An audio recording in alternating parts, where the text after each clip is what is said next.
تو ظہر میں 2 ہی رکعت پڑھنا فرض ہے، تو جمعہ والے دن ایک دن میں 15 رکعت نماز پڑھنا فرض ہے۔ شوہر نے کہا شاباش، بالکل صحیح جواب۔ تیسری بیوی سے پوچھا تم نے کیسے کہا کہ 11 رکعت پڑھنا فرض ہے، تم نے 6 رکعت کو کم کر دیا؟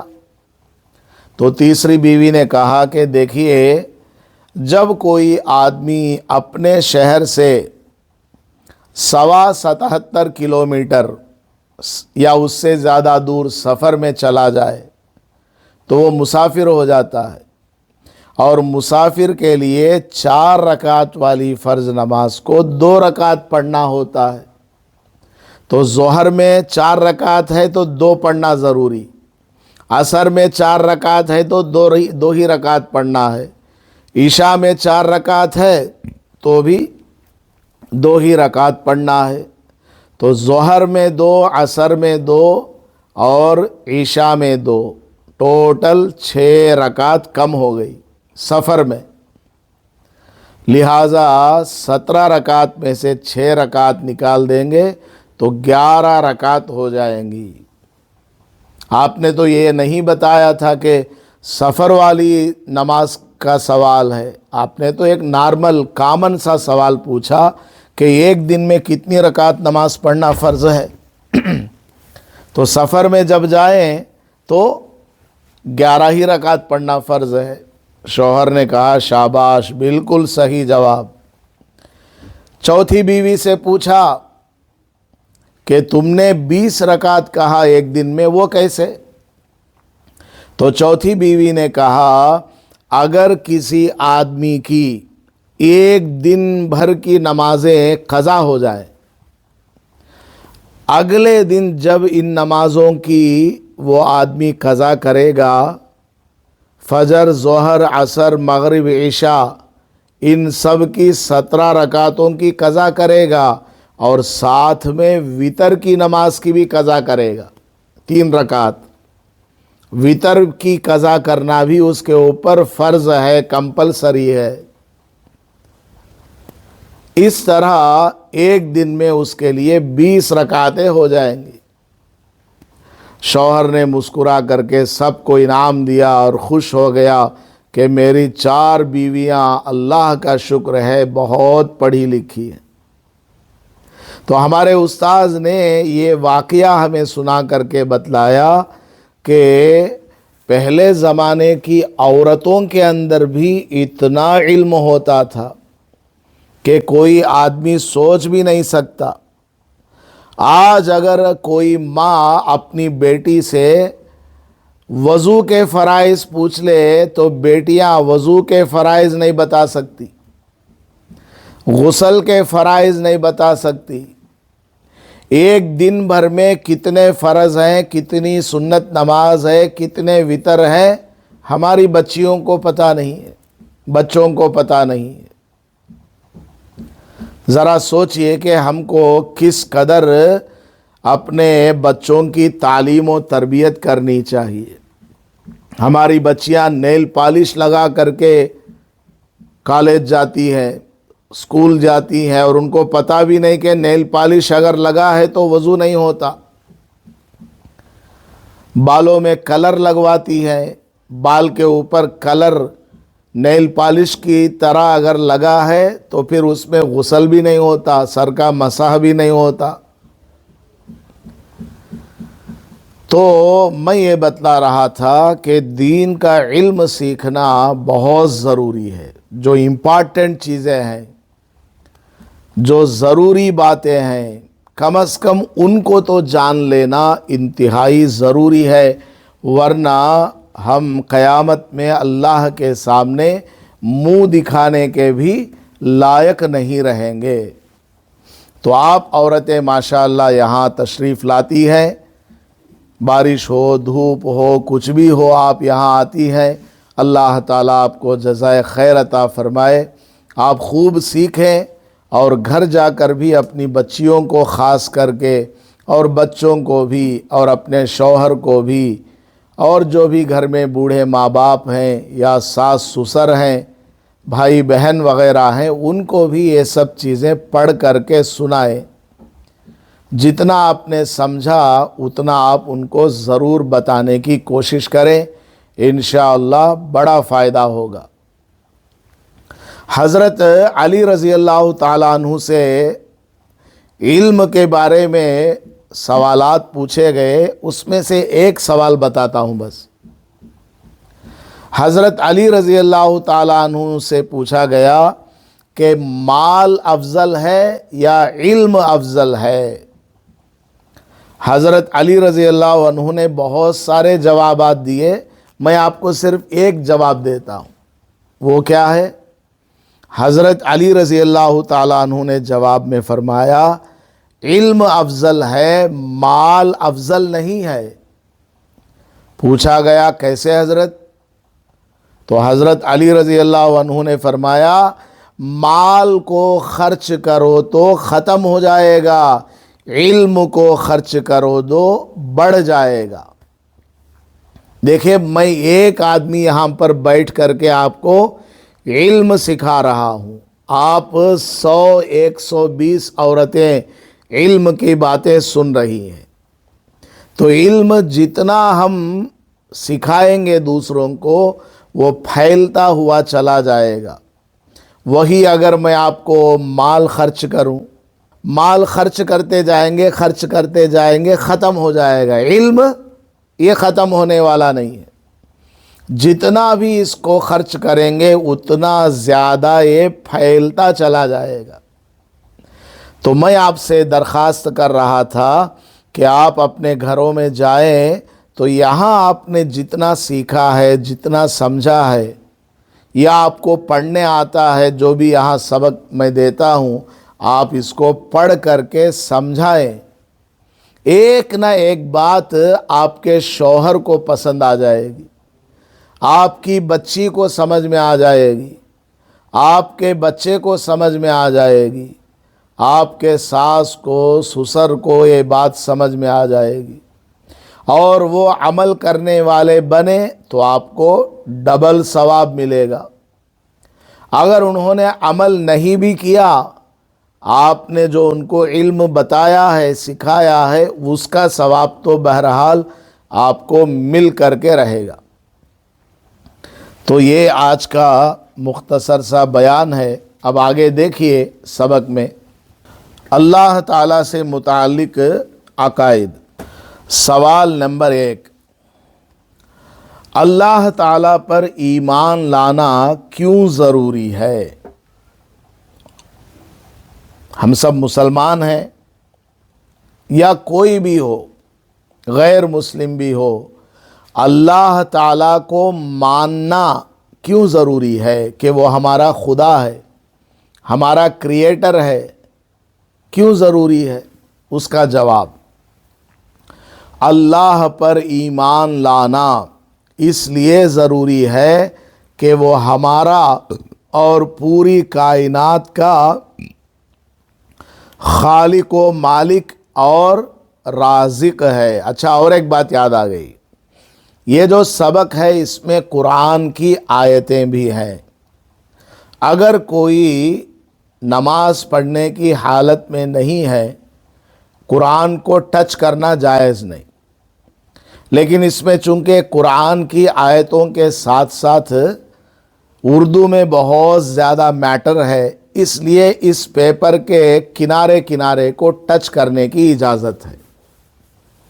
جہاں قرآن کی آیت ہے وہاں ٹچ نہ کریں، بلکہ پیپر کے سائیڈ میں کنارے کو ٹچ کرنے کی گنجائش ہے، اجازت ہے۔ تو بہرحال انگلش میں تو نہیں ہے قرآن کی آیتیں، اردو والے سائیڈ ہیں۔ انگلش میں تو قرآن لکھنا جائز نہیں ہے۔ قرآن کی کوئی آیت انگلش میں، تیلگو میں، ہندی میں، عربی کے علاوہ کسی اور لینگویج میں قرآن کی آیتوں کو لکھنا جائز نہیں ہے، کیونکہ قرآن کے حروف الگ ہیں، انگلش، ہندی، تیلگو کے حروف الگ ہیں۔ قرآن میں ہا ہے، ہا حلق سے ادا ہونے والا حرف، وہ آپ کو دوسری لینگویج میں نہیں ملے گا۔ قرآن میں الف بھی ہے، عین بھی ہے۔ عین کا ساؤنڈ کسی بھی لینگویج میں نہیں ملے گا آپ کو۔ قرآن میں سا ہے، سا، الف با تا سا، اس ساؤنڈ کا لیٹر کسی بھی لینگویج میں نہیں ہے۔ عربی میں ہے صاد، صاد، یہ لیٹر آپ کو کسی اور لینگویج میں نہیں ملے گا۔ ضاد، یہ لیٹر آپ کو کسی بھی لینگویج میں نہیں ملے گا۔ قاف، یہ آپ کو کسی اور لینگویج میں نہیں ملے گا۔ تو تا کو موٹا پڑھتے ہیں، تو یہ آپ کو کسی اور لینگویج میں نہیں ملے گا۔ ذال، یہ آپ کو کسی اور لینگویج میں نہیں ملے گا۔ تو قرآن کی آیتوں کو کسی اور لینگویج میں ایگزیکٹلی لکھنا امپاسبل ہے۔ اس لیے قرآن جو عربی ہے اس کو کسی اور لینگویج میں لکھنا جائز نہیں۔ ہاں، اس کا ٹرانسلیشن لکھ سکتے ہیں۔ بہرحال تو دیکھیے جواب، اللہ پر ایمان لانا اس لیے ضروری ہے کہ وہ ہمارا اور پوری کائنات کا خالق و مالک اور رازق ہے۔ اللہ تعالیٰ کیا ہے؟ ہمارا بھی خالق ہے، ہمارا بھی مالک ہے، اور ہمارا بھی رازق ہے، یعنی روزی دینے والا۔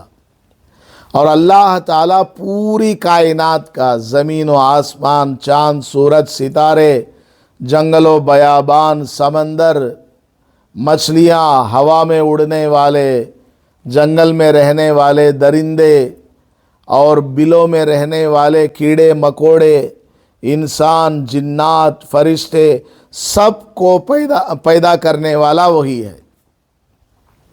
وہ رب العالمین ہے، تمام جہانوں کا پالنے والا۔ یہ دنیا ایک جہان ہے، آسمان ایک جہان ہے، اور زمین ایک جہان ہے، اور آخرت کا ایک جہان ہے۔ تو اللہ تبارک و تعالیٰ تمام جہانوں کا، تمام عالموں کا پالنے والا ہے۔ اس پر ایمان لانا عقیدے کا بنیادی رکن ہے، یعنی اللہ پر ایمان لانا اسلام کا بنیادی مطلب فنڈامنٹل، اور رکن کا مطلب پلر، بنیاد ہے۔ گناد بولتے ہیں نا ہم لوگ، گناد، گھر کے لیے گناد کا ہونا ضروری ہے، بنیاد کا ہونا ضروری ہے۔ تو اللہ پر ایمان لانا اسلام کا بنیادی پلر ہے۔ جس طرح گھر کے لیے بنیاد کا ہونا ضروری ہے، اس طرح مسلمان ہونے کے لیے اللہ پر ایمان لانا ضروری ہے، کیونکہ اس نے ہمیں پیدا کیا ہے، اسی نے ہم کو دنیا میں بھیجا ہے، وہی کھلاتا ہے، وہی پلاتا ہے، وہی زندہ کرتا ہے، وہی مارتا ہے۔